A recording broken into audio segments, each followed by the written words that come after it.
29 ಬಾಣಂತಿಯರ ಸಾವಾಗಿದೆ.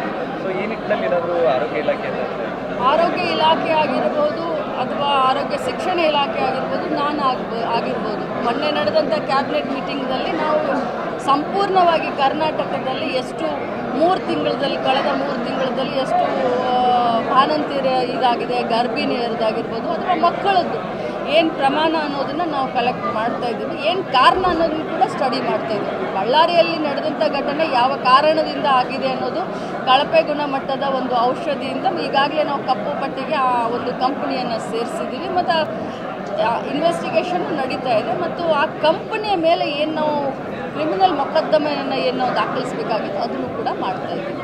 So ಸಮಗ್ರ ಒಂದು ವರದಿಯನ್ನು 3 ತಿಂಗಳಿಗೆ ಇತ್ತೀಚೆಗೆ ಆದಂಥ ಈ ಘಟನೆಗಳ ವರದಿಯನ್ನು ತರಿಸ್ಕೊಂಡು ನಾವು ಅದರ ಬಗ್ಗೆ ಕ್ರಮವನ್ನು ಈಗ ಆರೋಗ್ಯ ಇಲಾಖೆ ಅಧಿಕಾರಿಗಳು ಹೇಳುವ ಪ್ರಕಾರ ಹೆಚ್ಚಿನ ಮಕ್ಕಳು ಶಿಶುಗಳು ತೂಕ ಕಡಿಮೆಯಿಂದ ಮೃತಪಡ್ತಾ ಇದ್ದಾವೆ. ಪೌಷ್ಟಿಕಾಂಶದ ಅವಶ್ಯಕತೆ ಮಕ್ಕಳಿಗಿದೆ ಅಂತ. ಈ ಪೌಷ್ಟಿಕಾಂಶ ಏನಿದೆ ಇದನ್ನು ಆರೋಗ್ಯ ಇಲಾಖೆ ಅಂದರೆ ದಿನೇಶ್ ಗುಂಡೂರಾವ್ ಅವರು ಬರ್ತಾರೆ ಮತ್ತು ನಮ್ಮ ಇಲಾಖೆ ಜಂಟಿ ಸಹಯೋಗದಲ್ಲಿ ಐರನ್ ಆಗಿರ್ಬೋದು, ಆಮೇಲೆ ಕೆಲವು ಏನು ಪ್ರೋಟೀನ್ಗಳಾಗಿರ್ಬೋದು, ಅವರು 3 ತಿಂಗಳ ಗರ್ಭಿಣಿ ಇದ್ದಾಗಿಂದ ನಮ್ಮ ಇಲಾಖೆ ಆಗಿರ್ಬೋದು ಮತ್ತು ಆರೋಗ್ಯ ಇಲಾಖೆ ಆಗಿರ್ಬೋದು, ಈ 2 ಕುಟುಂಬ ಕಲ್ಯಾಣ ಇಲಾಖೆ, ಈ 2 ಇಲಾಖೆಗಳು ಬಹಳಷ್ಟು ಇಂಟ್ರೆಸ್ಟ್ ತಗೊಂಡು ನಾವು ಇದನ್ನು ನೋಡ್ತಾ ಇರ್ತೀವಿ. ಬಟ್ ಎನಿಮಿಕ್ ಆಗಿರೋದ್ರಿಂದ, ಅಶಕ್ತ ಇರೋದ್ರಿಂದನೇ ಇದಾಗಿದೆ ಅಂತ ಒಂದನ್ನೇ ಹೇಳಲಿಕ್ಕೆ ಆಗೋದಿಲ್ಲ. ಬಹಳಷ್ಟು ಕಾರಣಗಳಿರ್ತವೆ, ಅದರಲ್ಲೂ ಈ ಕಾರಣವೂ ಒಂದಿರಬಹುದು. ಸೊ ಅದನ್ನೆಲ್ಲ ನಾವು ತರಿಸ್ಕೊಳ್ತೀವಿ. ವರದಿಯನ್ನು ಆದಷ್ಟು ಬೇಗ 1 ವಾರ ಗಡುವನ್ನು ಮಾನ್ಯ ಮುಖ್ಯಮಂತ್ರಿಗಳು ಕೊಟ್ಟಿದ್ದಾರೆ. ತರಿಸ್ಕೊಂಡು ನಾವು ಅದರ ಬಗ್ಗೆ ಎಚ್ಚರಿಕೆಯನ್ನು ವಹಿಸ್ತೀವಿ.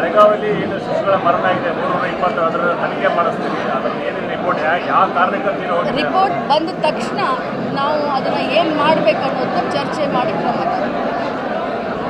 ಯತ್ನಾಳ್ ಅವರು ಹೇಳ್ತಾ ಇದ್ದಾರೆ, ಈ ಒಂದು ಪೌಷ್ಟಿಕಾಂಶ ಕೊಡುವ ವಿಚಾರದಲ್ಲಿ ಸಾಕಷ್ಟು ಭ್ರಷ್ಟಾಚಾರ ಆಗಿದೆ. ನೇರವಾಗಿ CM ಅವರು ಇದ್ರಾಗ ಡೀಲ್ ಮಾಡ್ಕೊಳ್ತಾ ಇದ್ದಾರೆ. ಚೆನ್ನೈ ಮೂಲದ ಕಂಪನಿಗೆ ಏನು ರಿಜೆಕ್ಟ್ ಆಗಿದೆ ಅದಕ್ಕೆ ಕೊಟ್ಟಿದ್ದಾರೆ. ನಮ್ಮ ಅವಧಿಯಲ್ಲಿ ನಮ್ಮ ಸರ್ಕಾರ ಇದ್ದಾಗೂ ಕೂಡ ಅದೇ ರೀತಿ ಆಗಿತ್ತು, ಈಗೂ ಅದೇ ರೀತಿ ಆಗ್ತಾ ಇದೆ ಅನ್ನೋದು ಯಾರ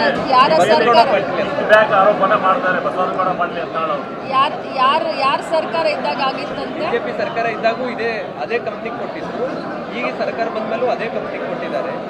ಸೊ ಇದ್ರ ಬಗ್ಗೆ ಸದನದಲ್ಲಿ ಪ್ರಶ್ನೆ ಮಾಡ್ತೀವಿ ಅನ್ನೋದು. ಸದನದಲ್ಲಿ ಒಂದು 10 ಸಾರಿ ಚರ್ಚೆನೂ ಆಗಿದೆ, ಸದನದಲ್ಲಿ ಪ್ರಶ್ನೆನೂ ಆಗಿದೆ. ಯಾವುದೇ ರೀತಿಯಾದಂಥ ಹೊಸ ಇದಕ್ಕೆ ನಾವೇನು ಕೈ ಹಾಕಿಲ್ಲ.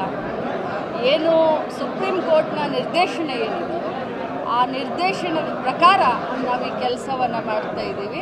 ಇದು BJP ಸರ್ಕಾರ ಇದ್ದಾಗಲೇ ಇದೆಲ್ಲ ಆಗಿದ್ದು. ಸೊ ನೀವು ಎಲ್ಲೇ ಹೋಗಿ ಸುಮಾರು 70,000 ಅಂಗನವಾಡಿಗಳಿದ್ದಾವೆ.